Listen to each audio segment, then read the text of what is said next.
Yo, what's good, YouTube? Welcome back to the channel, guys. So, man, as you guys can tell by the title and the thumbnail, guys, Luka Doncic is about to terrorize the entire NBA, man. So, a lot of pictures went viral of Luka this morning because he's back in the US and stuff like that. He's doing like a tour with Jordan Brand, but he's done some type of pairing with Men's Health Mag. It's like a fitness magazine. And let me just go ahead and show you guys some of these pictures of Luka, guys. Like, look at this dude. This is absolutely insane, man. Like going from some of the, going from his body transformation from going from like a out of shape, um, just kind of pudgy kinda, if you will. I'm not gonna sit up here and talk about Luka, man. He's still a top five player regardless of his body shape. But man, just look at this dude, man. And I'm gonna get into like why I think this is such a positive, guys, for us as Laker fans. Um, he's really taking this. Like, look at this is probably the best picture right here. Like, he looks insane, bro. You can just tell he's actually took his fitness and his diet so much more serious this offseason. But let's go ahead and hop into this right quick before we hop into like some other things I want to talk about.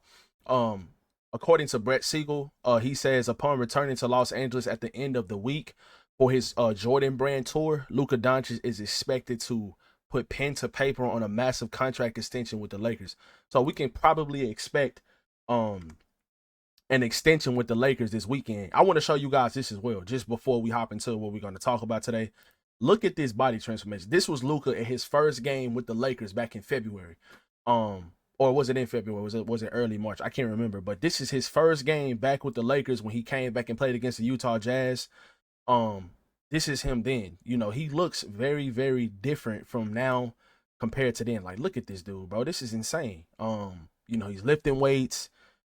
He's looking slimmer. He's looking more in shape. He's taking care of his body, and this is so encouraging to watch. So let's go ahead and look at. I mean, because um we don't even have to look at Luka Doncic's stats. We already know how great of a player he is. But let's go ahead and look at some of these highlights while I kind of explain why this is such a good thing for the Lakers. Now, according to Luka, he's saying that his vertical jump is higher than ever.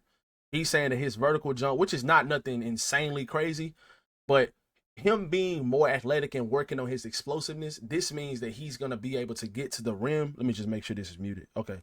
He's going to be able to get to the rim so much easier, in my opinion, and go to the rim more consistently. I feel like Luka is the way he handles the ball, his body type, the way he can get to the rim and use his body to shield players off with his size and his length and stuff like that. I feel like that's one of the more underrated things about his game. Now he is a tough shot maker as well when it comes to taking step back threes and all these different type of floaters and things of that nature in the lane and stuff like that. Like this contested three right here, he's gonna be able to do that for a while, regardless of whatever shape he's in. That's what makes him so hard to guard. His ability to shoot the three over defenses is absolutely otherworldly. But if he's gonna be in more shape and be a little bit more explosive, this is gonna add another element to his game where he's able to go to the line or get to the rim and maybe get fouled and go to the free throw line way more consistently than he already does. And I think that one of the more important things for Luka Doncic is if he's gonna be in better shape, um, that means that when it comes to his offensive burst that he has, a lot of times us as Laker fans, and like I said, like I told you guys in previous videos, I am a Dallas native, so Um, I've watched Luka a lot over the last couple seasons because I live in Dallas. That means that watching him come out at the beginning of the games and just have these insane scoring binges in the first quarter, and then when he goes to the bench, he comes back in and he's kind of not as consistent, or like he doesn't explode the way he does in the first quarter throughout the rest of the game most of the time. And I think that has something to do with his conditioning. I think that maybe he gets a little bit more tired, or his legs are worn down a little bit more when he comes back into the game after he takes a break and sits on the bench and stuff like that. And I think if he's in better shape and he slims down a little bit more, not only is he gonna be able to be more consistent offensively and maybe even a little bit more efficient because his legs are there more. He's gonna also be able to utilize his talents and his skill set defensively. Now, I'm not saying Luka's about to come into the season and be a lockdown OG Anunoby type of defender. But if you can guard your yard, bro, and just not get picked on defensively, that just changes the entire concept of this Los Angeles Lakers team. Not just, it doesn't just change Luka Doncic as a player and his impact with the Lakers.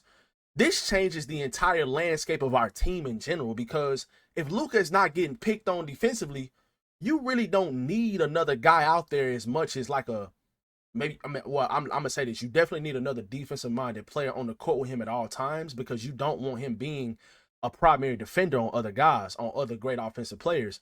But this means that you won't have to have multiple great defenders on the court surrounding him at all times, because he can guard his yard and maybe he won't be as tired, and he'll be able to still explode offensively while guarding his yard defensively and just not getting picked on, and just being a little bit more reliable on that side for an 82-game season. Bro, Luka is 27 years old, guys. When you think about the greats in this game, and when you think about the all-time greats, they are really good on both sides. They have something that they can bring on both sides of the ball. Kobe, LeBron in his prime. LeBron is still a good defender now when he's committed. Now, obviously, he's finna be 41 years old in December. You don't want him being committed defensively in the entire game like he once was. You want to be able to go out there and utilize LeBron as a backline defender, getting steals in the passing lanes, which one was I on? Communicating defensively, and things of those nature. And things, you want LeBron in the back, communicating defensively, letting people know what's going on because of the mind he has, and he's so much smarter than a lot of players. His IQ on both sides of the ball. So my point is, if Luka is playing better defensively, it won't be as bad having like having him, LeBron, and Austin Reeves on the court at the end of games. If Luka is guarding his yard defensively, bro, and not getting picked on like he was in that Minnesota series against Anthony Edwards and Julius Randle and things of that nature, that just adds the whole entire landscape to this team. It just makes this team better offensively and defensively. I also want to talk about the fact that Luka is already a top 5 player in the NBA, and he takes the criticism of what the Mavericks just drug him through the mud this whole entire season when he got traded to the Lakers. They didn't take back nothing they said. Nico Harrison, the owners, they all were saying the same exact things about how defense wins championships, and basically Luka's not a good defender. They didn't think he would change. They always thought he would be out of shape coming into camp. All of these things, and he still comes back every single season averaging 29, 30, 31 points a game, and being one of the best assist men in the league, and being one of the better defenders for his position. I mean, one of the better rebounders in the league for his position. Every single season, there's production after more production after more production at an elite level. And for him to sit up here and take this criticism and transform it into something positive for himself, to make him an even better player possibly, that just speaks volumes on how much he wants to win right now and how much he wants to be better as a player. Like, we're not talking about a top 5 player anymore.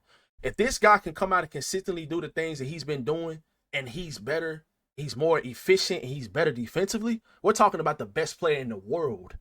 Like, we're talking about the best player in the world, guys. We're not talking about just a top 5 player and just putting up great numbers and leading his team to the playoffs. We're talking about a top player in the league that can lead his team to championships.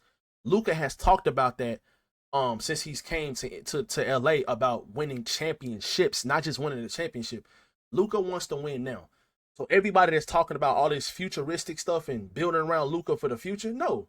You got LeBron, you got Austin Reeves, you went out and got guys like Marcus Smart and DeAndre Ayton, guys that have been to the finals, have been extremely important pieces on their team, making it to the NBA finals. These are guys that have NBA finals experience, and they are good NBA players, and you're gonna plug and play these guys in your lineup, and you didn't have to trade any type of assets for these guys. You're ready to win now. Now, this team still needs, in my opinion, another defensive-minded wing or something along those lines, like a Matisse Thybulle, Aaron Nesmith. Andrew Wiggins would be so perfect for this team, bro. Oh my God. If you had a starting lineup of Luka Doncic, Austin Reeves, Andrew Wiggins, LeBron James, and DeAndre Ayton, that is a championship starting lineup. And you have a bench unit of like Marcus Smart, Rui Hachimura, and some of the Jake LaRavia and some of these other guys we have. That is a great lineup, guys. That is a great lineup. That is a championship caliber team.